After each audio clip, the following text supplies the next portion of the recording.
Welcome to War Bios, the podcast where we delve into the lives of history's most fascinating military leaders, and today we're going to embark on a thrilling journey through the life of one of the most iconic figures in medieval history, William the Conqueror. The man who would change the course of English and European history forever. Born in 1028 in the picturesque town of Falaise, Normandy, William's early years were marked by turmoil, intrigue, and a dash of good fortune, setting him on a path that would lead to greatness. Imagine yourself standing amidst the rolling hills and verdant pastures of 11th century Normandy, where the sound of clanging swords and the rustling of armor filled the air. This was the world that William was born into, a world where might made right and the strong survived while the weak perished. His father, Robert I, Duke of Normandy, was a powerful nobleman, known for his wisdom and bravery in battle, while his mother, Herleva, was a tanner's daughter, possibly even a concubine. This unusual union would later be used by William's enemies to question his legitimacy, but it also gave him a unique perspective on the world, straddling the nobility and the common people. As a child, William was exposed to the harsh realities of medieval politics, where alliances were forged and broken with ease, and the sword was often the ultimate arbiter. His father, Robert, was a just and fair ruler, but his death in 1035 threw Normandy into chaos. William, barely 7 years old at the time, was named as his successor, with his great-uncle Archbishop Robert of Rouen serving as regent. This period of William's life was marked by instability, with various factions vying for control of Normandy, and the young duke facing numerous challenges to his authority. Despite these challenges, William received a solid education, studying Latin, French, and the basics of warfare under the tutelage of the esteemed Bishop Lanfranc. He was also trained in the chivalric code, which emphasized honor, loyalty, and martial prowess, values that would stay with him throughout his life. These early influences would shape William's character, instilling in him a strong sense of justice, a keen strategic mind, and an unwavering commitment to his goals. The early years of William's life were also marked by significant events that would shape his future. In 1047, he faced his first major challenge when the lord of the castle of Brienne, Guy of Burgundy, rebelled against him. William, still a teenager, rallied his supporters and successfully put down the rebellion, demonstrating his military prowess and earning the respect of his nobles. This victory would serve as a turning point in William's life, marking the beginning of his ascent to greatness. As William navigated the treacherous landscape of Norman politics, he was also forming alliances that would serve him well in the years to come. His marriage to Matilda of Flanders, the daughter of Count Baldwin V, brought him a powerful ally and a valuable connection to the royal courts of Europe. This union would produce several children, including his future successor, Robert Curthose, and would cement William's position as a major player in European politics. The historical context of William's early years was marked by significant events that would shape his character and future path. The Norman conquest of England, which would become the defining moment of William's life, was still decades away. However, the seeds of this conflict were already being sown, as the English monarchy struggled with internal power struggles and external threats from Viking raids. The death of King Edward the Confessor in 1066 would set off a chain reaction of events that would ultimately lead to William's invasion of England. Yet, he was also an individual with a unique set of experiences, skills, and personality traits that would set him apart from his contemporaries. The young William, with his strong sense of justice, strategic mind, and unwavering commitment to his goals, was already laying the foundations for a remarkable career that would change the course of history. As the years passed, William's attention turned to the English throne, which had been left vacant by the death of King Edward the Confessor in 1066. The English nobles had chosen Harold Godwinson, the powerful Earl of Wessex, as their new king, but William saw this as an opportunity to claim the throne for himself. He began to assemble a massive army comprising Norman knights, infantry, and archers, with the intention of invading England and asserting his right to the crown. The summer of 1066 was a time of great anticipation and preparation for William's forces. They gathered at Saint-Valery-sur-Somme, where the sound of clanging swords and the smell of freshly sharpened armor filled the air. The Normans were a well-trained and disciplined army, with a strong sense of camaraderie and loyalty to their leader. As they waited for the right moment to set sail, William used the time to inspire his troops and plan his strategy. The day of departure finally arrived, and William's army set sail across the English Channel. The journey was treacherous, with rough seas and strong winds threatening to capsize the ships, but William's luck held out, and they landed safely at Pevensey Bay in Sussex. The Battle of Hastings was a pivotal moment in English history. The two armies clashed on Senlac Hill, with the Normans using their superior cavalry and archery to devastating effect. The English army, largely made up of infantry, fought bravely but were ultimately unable to withstand the Norman onslaught. Harold Godwinson was killed in the battle, and William emerged victorious. The aftermath of the battle was marked by a period of consolidation and conquest. William's army marched towards London, where they were met with resistance from the English nobles.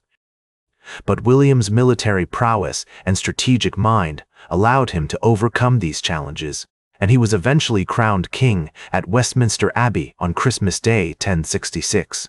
William's relationship with his contemporaries was complex and multifaceted. He was known for his cunning and strategic mind, which earned him both admiration and fear from his peers. His marriage to Matilda of Flanders had brought him a powerful ally, and he maintained close ties with other European rulers, including the Holy Roman Emperor and the King of France. One notable example of William's diplomatic skills was his relationship with Pope Alexander II, who had initially supported Harold Godwinson's claim to the English throne. However, after William's victory at Hastings, the Pope sent him a papal banner, which William used to legitimize his rule. This alliance with the Church helped to solidify William's position and pave the way for his future conquests. As William consolidated his power in England, he implemented significant reforms, including the introduction of feudalism and the creation of a new aristocracy. He also established a strong administrative system, which included the use of sheriffs and justices to maintain order and collect taxes.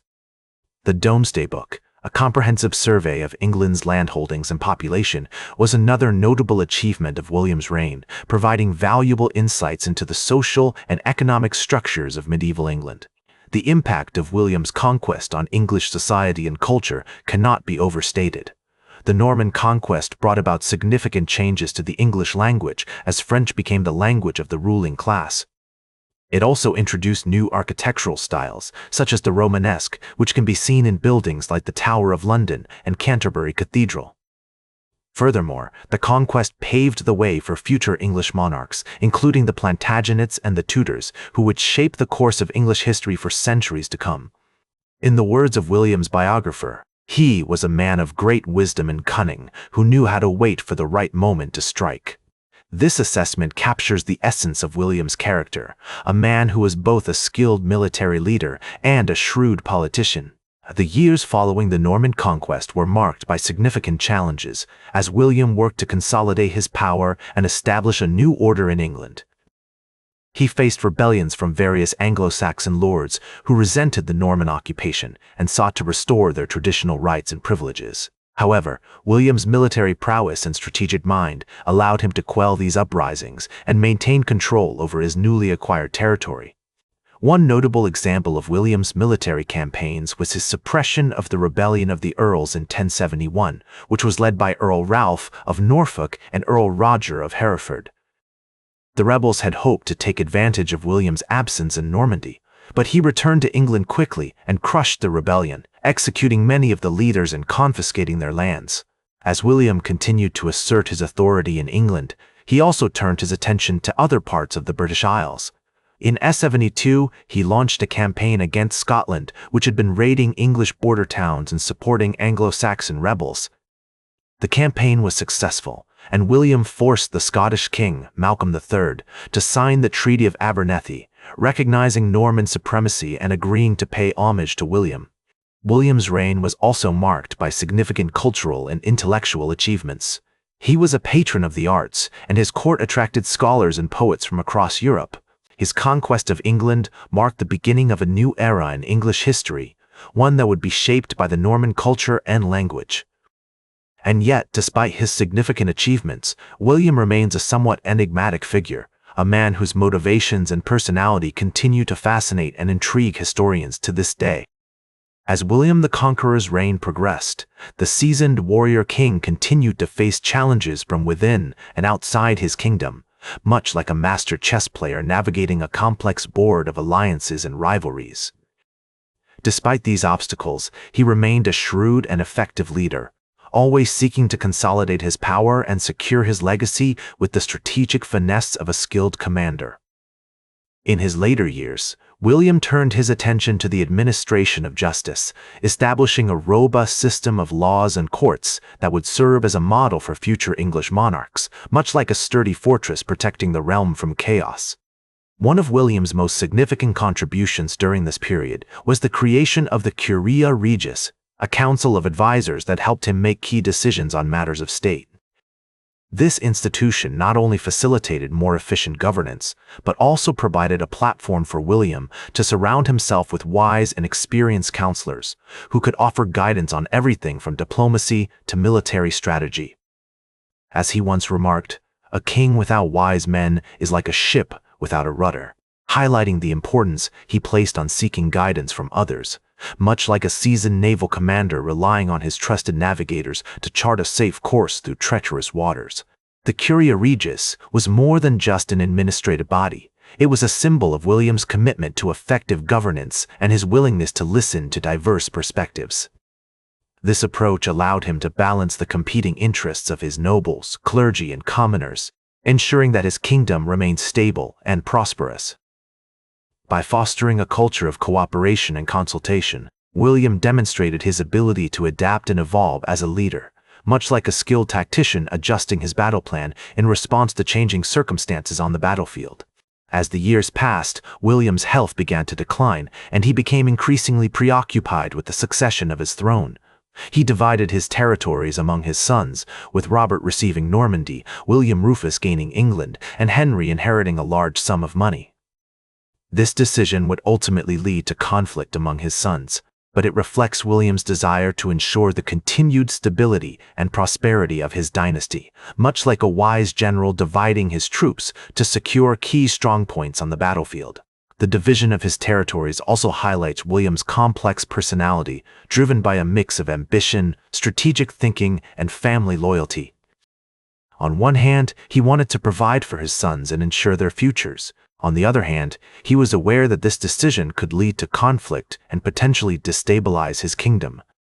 This dilemma is reminiscent of the classic military conundrum, how to balance short-term tactical gains with long-term strategic objectives, all while navigating the unpredictable landscape of human relationships and emotions.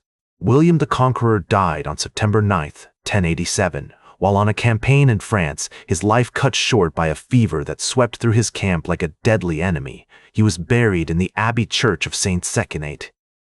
The circumstances of his death were marked by a sense of irony, as he had spent his life conquering and consolidating power, only to succumb to an illness that underscored the fragility of human life, even for the most powerful among us. Despite the controversies surrounding his life and reign, William the Conqueror's legacy is undeniable. He left behind a kingdom that would become one of the most powerful and influential in European history, shaping the course of politics, culture, and society for centuries to come. As historian David Bates has observed, William's impact on English history was profound and far-reaching, creating a new ruling class, a new language, and a new culture that would endure for generations. His influence can be seen in everything from the architecture of Norman castles to the language and literature of medieval England, a lasting testament to the power of human creativity and perseverance. Today, William the Conqueror is remembered as a complex and multifaceted figure, driven by a combination of ambition, strategic thinking, and a desire to leave a lasting legacy. In conclusion, William the Conqueror's life was marked by conquest, consolidation, and a lasting legacy that continues to shape our understanding of the past.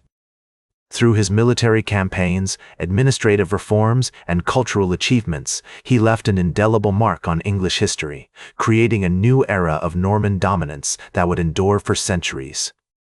His story serves as a powerful reminder that leadership is not just about achieving greatness, but also about overcoming adversity, learning from mistakes, and leaving a lasting impact on the world. And so, we come to the end of our journey through the life and legacy of William the Conqueror, a true colossus of history who continues to inspire and fascinate us to this day. As we march towards victory, let us remember the lessons of his life, that effective leadership is about balance, adaptability, and a willingness to listen, that even the most powerful among us are not immune to the challenges and uncertainties of life, and that our legacy is not just what we achieve, but how we inspire and influence others to build upon our foundations. That's all for today's War Bios. Remember to like, share, and subscribe, and until next time, I'm General Biography reminding you to keep marching toward victory.